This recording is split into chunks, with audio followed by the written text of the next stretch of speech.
জানিয়ে দিব হাতে থাকা সর্বশেষ আপডেট আন্তর্জাতিক সংবাদ। প্রথমেই সংবাদ শিরোনাম, এরপর বিস্তারিত। সৌদির মার্কিন ঘাঁটিকে ইরানের ক্ষেপণাস্ত্র হামলায় ২৯ সেনা আহত, আরও জানিয়ে দিব। ব্রিটিশদের পতন ঘণ্টা বাজায় সুয়েজ, হরমুজ কি আমেরিকার জন্য একই পরিণতি বয়ে আনবে, আরও জানিয়ে দিব। রাশিয়ার আকাশ প্রতিরক্ষা ব্যবস্থা S-400 কিনছে ভারত, সর্বশেষ জানিয়ে দিব। হরমুজের পর আরও এক জলপথ বন্ধ হয়ে যাওয়ার শঙ্কা। এতক্ষণ শুনছিলেন সংবাদের শিরোনাম, এরপর বিস্তারিত। সৌদির মার্কিন ঘাঁটিতে ইরানের ক্ষেপণাস্ত্র হামলায় ২৯ সেনা আহত। মধ্যপ্রাচ্যে ইরান ও যুক্তরাষ্ট্রের মধ্যকার উত্তেজনা এখন সরাসরি সংঘাতের রূপ নিয়েছে। গত এক সপ্তাহে সৌদি আরবের একটি গুরুত্বপূর্ণ সামরিক ঘাঁটিতে ইরানের ধারাবাহিক ড্রোন ও ক্ষেপণাস্ত্র হামলায় অন্তত ২৯ মার্কিন সেনা আহত হয়েছেন। অত্যন্ত গোপনীয় এই তথ্যটি সম্প্রতি বিভিন্ন আন্তর্জাতিক গণমাধ্যম ও সংশ্লিষ্ট সূত্রের বরাতে সামনে এসেছে। খবর টাইমস অফ ইসরায়েলের। রিয়াদ থেকে প্রায় ৯৬ কিলোমিটার দূরে অবস্থিত প্রিন্স সুলতান বিমানঘাঁটিতে গত ২৪ ঘণ্টায় ইরান একযোগে ৬টি ব্যালিস্টিক ক্ষেপণাস্ত্র এবং ২৯টি ড্রোন দিয়ে বিশাল এক হামলা চালায়। এই একটি আঘাতেই অন্তত ১৫ মার্কিন সেনা আহত হন, যাদের মধ্যে ৫ জনের অবস্থা অত্যন্ত আশঙ্কাজনক। এর আগে চলতি সপ্তাহের শুরুতে আরও ২টি পৃথক হামলায় ১৪ জন সেনা আহত হয়েছিলেন। সব মিলিয়ে গত ৭ দিনে আহতের সংখ্যা দাঁড়িয়েছে ২৯ জনে। প্রিন্স সুলতান বিমানঘাঁটিটি মূলত রয়্যাল সৌদি এয়ারফোর্সের তত্ত্বাবধানে পরিচালিত হলেও এটি মার্কিন সেনারা দীর্ঘদিন ধরে ব্যবহার করে আসছে। ইরানের এই নিখুঁত লক্ষ্যভেদী হামলা প্রমাণ করে যে সৌদি আরবের অভ্যন্তরীণ সুরক্ষিত সামরিক স্থাপনাগুলো এখন আর ইরানের ক্ষেপণাস্ত্রের আওতার বাইরে নয়। প্রথম দিকে মার্কিন কর্মকর্তারা মাত্র ১০ জন আহতের কথা স্বীকার করলেও পরবর্তীতে অভ্যন্তরীণ প্রতিবেদনে আহতের প্রকৃত সংখ্যা প্রকাশ পায়। বিশ্লেষকরা মনে করছেন, হরমুজ প্রণালী নিয়ে চলমান উত্তেজনার মধ্যেই এই হামলা ওয়াশিংটনকে একটি কঠোর বার্তা দিল। একদিকে অর্থনৈতিক সংকটে থাকা আমেরিকা যখন মধ্যপ্রাচ্যে তাদের প্রভাব ধরে রাখতে হিমশিম খাচ্ছে, অন্যদিকে ইরানের এই সরাসরি সামরিক চ্যালেঞ্জ মার্কিন প্রতিরক্ষা ব্যবস্থার সীমাবদ্ধতাকে আবারও সামনে নিয়ে এলো। এই ঘটনার পর মধ্যপ্রাচ্যে মার্কিন সামরিক উপস্থিতির ভবিষ্যৎ এবং জোরালো কোনো পাল্টা পদক্ষেপের সম্ভাবনা নিয়ে বিশ্বজুড়ে উদ্বেগ বাড়ছে। ব্রিটিশদের পতন ঘণ্টা বাজায় সুয়েজ, হরমুজ কি আমেরিকার জন্য একই পরিণতি বয়ে আনবে? ইতিহাসের চাকা কি আবার ঘুরে আসছে?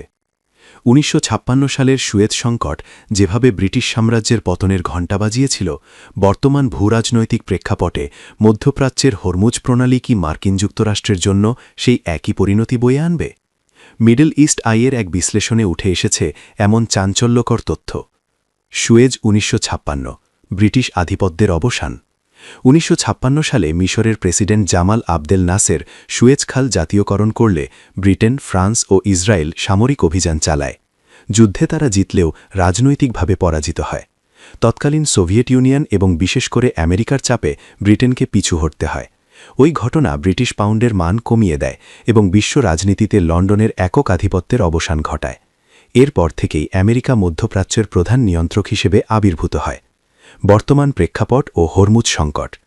বিশ্লেষকরা বলছেন, ৭০ বছর পর আজ আমেরিকা ঠিক একই ধরনের পরিস্থিতির মুখোমুখি। ইরানের সঙ্গে ক্রমবর্ধমান উত্তেজনা এবং হরমুজ প্রণালীর কৌশলগত গুরুত্ব ওয়াশিংটনকে সংকটে ফেলেছে। বিশ্বের মোট জ্বালানি তেলের ১/৫ এই পথ দিয়ে যায়। ইরান যদি এই পথ বন্ধ করে দেয় বা বিঘ্ন ঘটায়, তবে বিশ্ব অর্থনীতিতে যে ধস নামবে তা সামলানোর সক্ষমতা বর্তমান আমেরিকার নেই বললেই চলে। ১. বিশাল ঋণ। ১৯৫৬ সালে ব্রিটেনের যা ঋণের বোঝা ছিল, আজ আমেরিকার তার চেয়েও বেশি। প্রায় $৩৯ ট্রিলিয়ন ঋণের চাপে জর্জরিত ওয়াশিংটনের পক্ষে দীর্ঘমেয়াদী যুদ্ধ চালানো প্রায় অসম্ভব। ২. সামরিক অতিবিস্তার। ইউক্রেন থেকে দক্ষিণ চীন সাগর সবখানেই এখন মার্কিন সামরিক উপস্থিতি প্রয়োজন। ফলে মধ্যপ্রাচ্যে আগের মতো সর্বশক্তি নিয়োগ করা তাদের জন্য কঠিন হয়ে পড়েছে। ৩. আঞ্চলিক শক্তির উত্থান। ১৯৫৬ সালের মিশরের তুলনায় বর্তমানের ইরান সামরিকভাবে অনেক বেশি শক্তিশালী।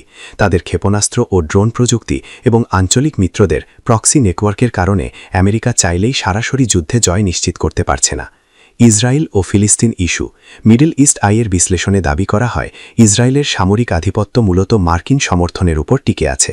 যদি হরমুজ সংকটের কারণে আমেরিকার প্রভাব কমে যায় তবে ইসরায়েলের নিরাপত্তাও ঝুঁকির মুখে পড়বে।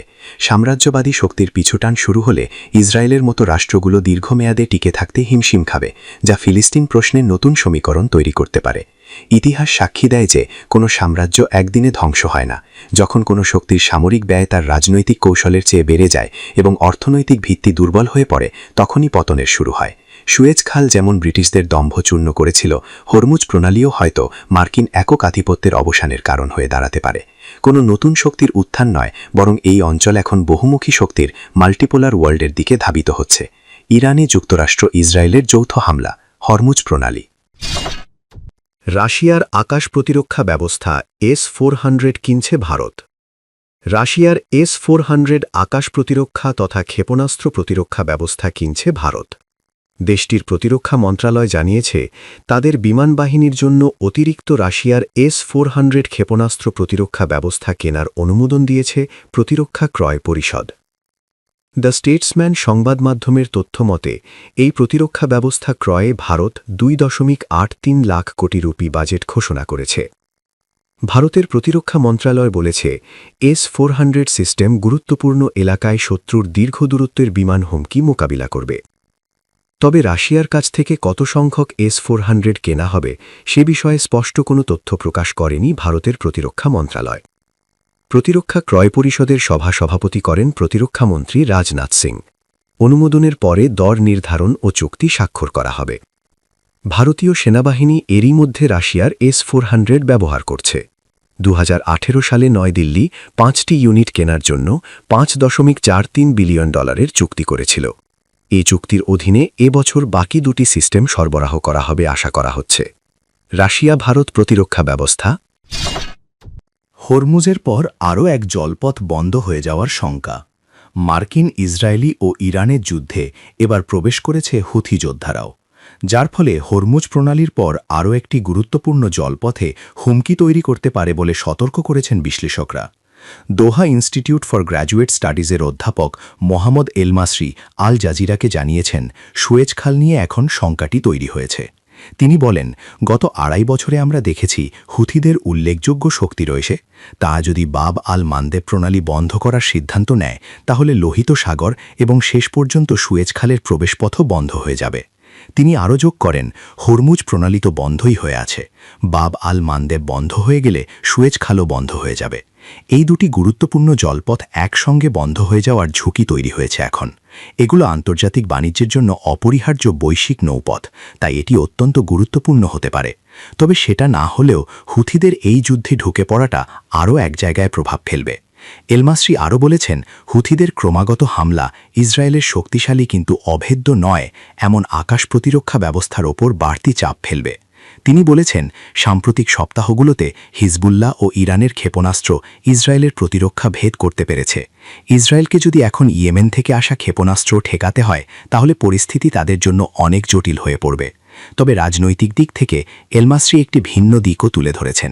তিনি বলেছেন, বিপরীতভাবে ইসরায়েল হয়তো এটাকে স্বাগত জানাবে, কারণ তারা যুদ্ধ বিস্তার করতে চায়, যুদ্ধ দীর্ঘায়িত করতে চায় এবং নিশ্চিত করতে চায় যে ডোনাল্ড ট্রাম্প অদূর ভবিষ্যতে যুদ্ধ থেকে বেরিয়ে না যান, কারণ ইসরায়েলের লক্ষ্য এখনও পূরণ হয়নি। হরমুজ প্রণালী ইরানে যুক্তরাষ্ট্র ইসরায়েলের যৌথ হামলা